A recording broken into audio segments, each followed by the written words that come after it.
Effective advocacy and complaint management for residents of long-term care facilities. Not if, but when things are not as you and those closest to you and involved in your care believe that they should be, it is important for steps to be taken to change those things that appear to be out of sorts for you. To allow or permit something to happen that is causing or may cause harm to you needs to be corrected as soon as possible, to be corrected as thoroughly as possible, and steps be taken to ensure that it will not reoccur. It is important to note that if you're aware of something that may potentially harm another resident or residents, and you can do something about it, then do something about it. The truth is, long-term care facilities are not and never will be perfect. Some negative things happen. Hopefully those things are not the result of some intentional or deliberate action, but the fact is, sometimes they are. Those need to be corrected as quickly as possible. Some things that make the lives of residents unpleasant are not intentional. They may be the results of an accident, the lack of proper and sufficient resources, or the lack of knowledge in the operation of some item and someone is harmed in the process. Needless to say, in spite of all the rules and regulations the long-term care facilities are required to meet, some things happen that need to be changed and corrected. There are some ways that you can be an effective advocate for you and the other residents in your facility. Let me offer you some suggestions as to how to do so. Get to know your facility as well as possible.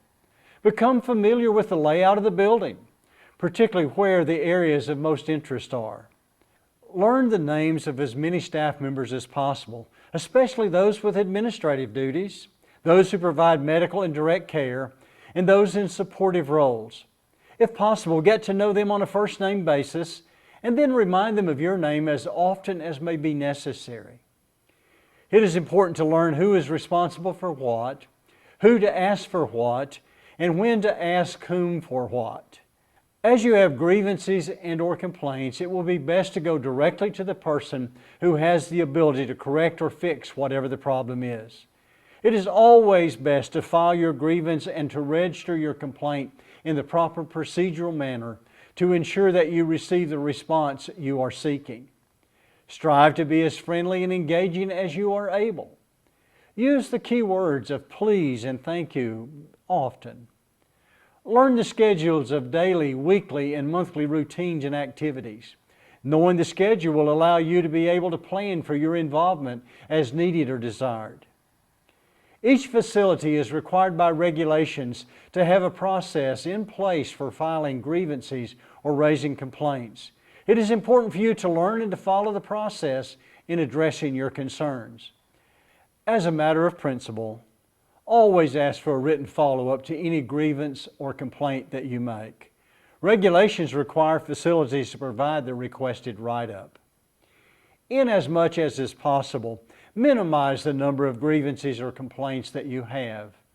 Limit the number of people you discuss them with besides the facility staff that are able to address them and possibly resolve them.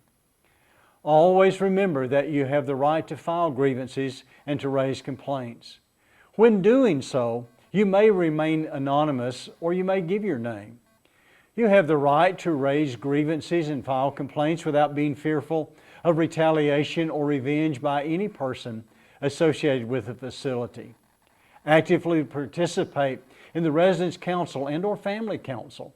An effective way to get things to change is to associate with others that are working for change as well.